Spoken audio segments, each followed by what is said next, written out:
Radang sendi dialami jutaan orang di dunia, termasuk di Indonesia. Tapi radang sendi bukan hanya disebabkan hanya karena satu kondisi penyakit. Di video ini kita akan fokus bahas 3 penyakit radang sendi yang paling sering terjadi di Indonesia dan masing-masing perbedaannya.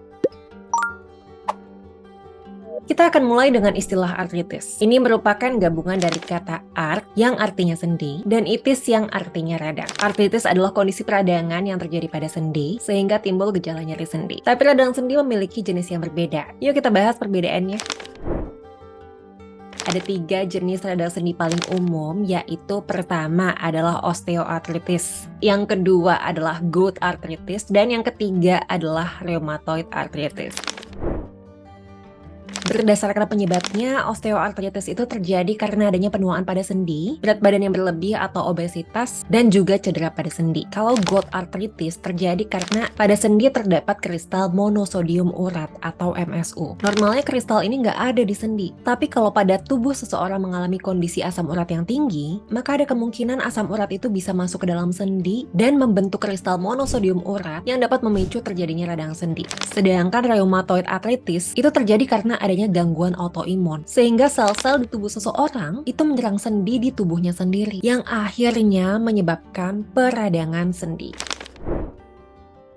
Jika dilihat berdasarkan prevalensinya, karena berkaitan dengan proses penuaan, osteoartritis ini biasanya baru terjadi pada orang-orang yang usianya 50 tahun ke atas. Tapi perlu diingat, semakin tinggi faktor resiko osteoartritis pada seseorang, maka semakin mungkin ini bisa terjadi di usia yang lebih dini. Maka dari itu pencegahan sangat penting. Kalau gout arthritis ada sedikit perbedaan antara laki-laki dan perempuan. Untuk laki-laki biasanya terjadi pada usia dewasa, sedangkan pada perempuan biasanya terjadi pasca menopause. Walaupun begitu, gout arthritis itu lebih sering terjadi pada laki-laki dibandingkan pada perempuan. Sedangkan rheumatoid arthritis itu terjadi pada rentang usia 40-60 tahun, di mana perempuan lebih banyak terkena daripada laki-laki.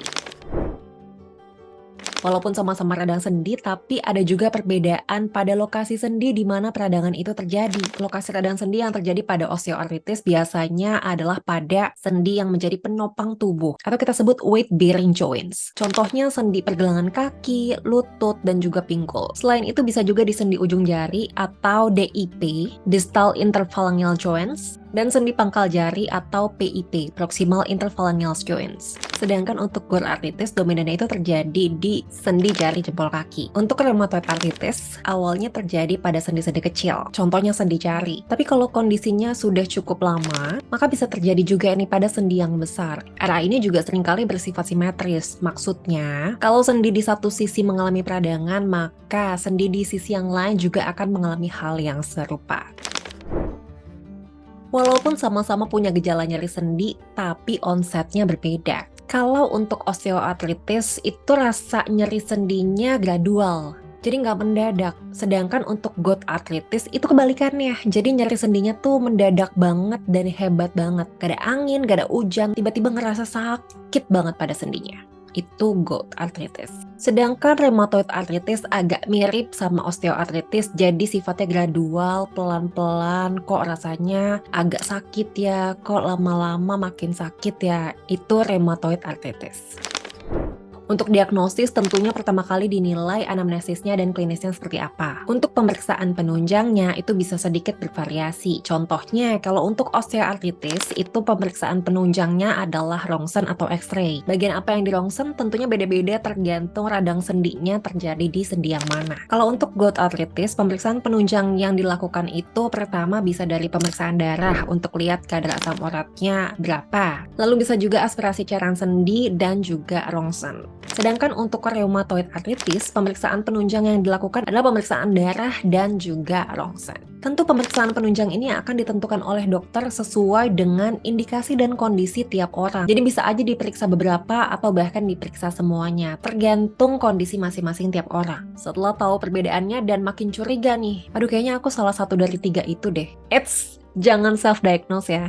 Penting untuk ke dokter agar bisa didiagnosis dan dapat penanganan yang tepat. Tentunya kalau hanya lihat penjelasan melalui video, itu ada keterbatasan dan juga sifatnya general. Jadi masing-masing orang itu pasti ada kondisi yang berbeda, sehingga penting untuk dicek langsung. Oke, aku mau cek langsung, tapi kalau radang sendi baiknya ke dokter yang mana? Teman-teman bisa datang ke dokter spesialis penyakit dalam, subspesialis reumatologi, atau disingkat SPPDKR. Tapi kalau di tempat tinggal teman-teman itu nggak ada, bisa juga ke dokter spesialis penyakit dalam. Selain itu bisa juga datang ke dokter spesialis ortopedi kalau kecurigaannya lebih ke osteoartritis. Tapi kalau memang di sekitar tempat tinggal teman-teman masih susah juga, masih nggak ada dokter spesialisnya, teman-teman bisa juga datang ke dokter umum. Yang terpenting di sini adalah hindari self-diagnose ya teman-teman. Semoga video ini berguna dan semoga kita sehat terus. Assalamualaikum.